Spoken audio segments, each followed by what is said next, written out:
What radiation doesn't do is turn us into mutants. Despite lots of references throughout pop culture, this is not something that radiation does, but it can do some rather damaging things to cells in the long run by inducing mutations on the cellular level. For example, it can cause an increased risk of cancer, which is damage to the organism itself, as well as increased teratogenic risk, or birth defects, or damage to future generations. So again, radiation can cause mutations, but it does not turn the organism into a mutant, despite what many shows would have you believe.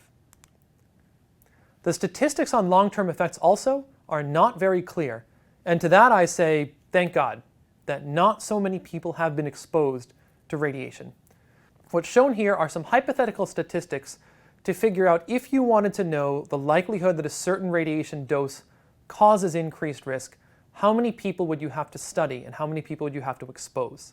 For a rather large dose of 1 gray, you can see that to differentiate the difference between the amount of cancer risk you have in a general population, let's say 10%, and the increase from that radiation damage, you need a handful of people. And this is data that's pretty well studied with very little error. But if you go all the way down to the milligray level, let's say 1 milligray, it would take tens of millions of people exposed and followed to be able to distinguish normal cancer incidence rate from an increased cancer incidence rate. And I'm glad to say there have not been that many people exposed to these levels of radiation. The way we know this is the best data set we have has been tracking the survivors of the atomic bombs dropped on Hiroshima and Nagasaki. Because there were a number of people in the blast radius, there were a number of people in the city, and there were a much larger number of people in the surrounding 3 kilometers of city and countryside exposed to various doses of radiation. And so we were able to predict the number of increased cancers caused directly by the radiation itself. What I want to point your attention to is how few increased cancers were caused by people living outside the bomb blast area or living within 3 kilometers of the area exposed to a very low dose. We can't attribute any increase in cancer risk to this radiation because the change was so small. It's rather difficult to pin down an increased cancer risk to a very small amount of radiation. And what follows next, I'm going to walk you through the actual data correlating the amount of increased risk to the amount of radiation exposed, and to show you that I can't say if it's bad or good. We actually don't have enough data for a conclusive opinion on whether a little bit of radiation is even a bad thing or a good thing. So what's shown here is a plot of the survivor risk, the number of excess cancers versus the amount of dose shown.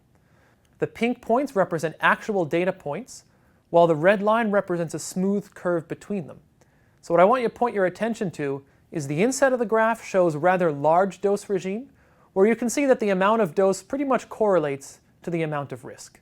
But if we zoom on the small section, let's say the lower left of the inset, we can see that the picture gets a little fuzzy. The error bars increase, which means that our confidence that we can predict the amount of risk based on the amount of dose goes down. That's because even though there are more people in this category, the number of cancers in that population was larger, because it's a larger population, and it's more difficult to sort out the ones caused by radiation from those caused by everything else. In addition, if we look at the survivors at Hiroshima, you can see graphically that the more dose you get, the smaller those error bars are, because it's very easy to tell the number of people who were or weren't exposed to high levels of radiation and differentiate the amount of cancer risk in those two populations. As people start to move further out and get less exposure to radiation, you can see that the error bars start to diverge, where in the same graph, you can see that the ERR, or excess risk, where the red line is 0 excess risk, meaning like no radiation exposure at all, is definitely higher for large amounts of radiation. And we don't know for small amounts of radiation. The error bars, or the margin of confidence, extends anywhere from positive values, which means more excess risk, to 0, which means nothing, to negative, which means there is a statistical possibility that we cannot discern that a little bit of radiation actually is a good thing. Now, you might be wondering, how is that possible?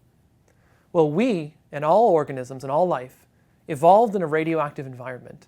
Like we mentioned before, in modules 1.1 and 1.2, there are primordial nuclides, We're all filled with radioactive potassium that's been there since the beginning of the universe. We are all exposed to cosmic rays. There's 100 trillion antineutrinos blasting through us every second. We get radiation all the time. And our cells have evolved repair mechanisms in order to heal that radiation damage. So it's been hypothesized that a little bit of radiation dose stimulates those cellular repair mechanisms to keep working, and that no dose may actually be more harmful than a tiny little bit of dose. We don't know for sure, but it is a possibility, and I'm not saying that hypothetically, I'm saying that statistically. We don't have enough data to tell whether a little bit of radiation is good or bad, and thank God for that. Again, there are other confounding factors in this study. When you just look at the people that say we're inside or outside the 3-kilometer ring from the atomic bomb blast, you might see that, well, the people within inside the 3-kilometer ring had an increased risk of cancer. But you've then got to think about other confounding factors. What other differences may have there been between those two population groups? Those living within 3 kilometers of the blast lived within 3 kilometers of this dead center of Hiroshima. Chances are they lived in a more urban environment. Back in the 1940s, cities weren't as clean as they tend to be now. So there were more cramped living conditions. There were more exposure to pollutants. There was a different diet depending on whether you lived in the city or out in the countryside with more access to, let's say, fresh vegetables, clean water, more exercise.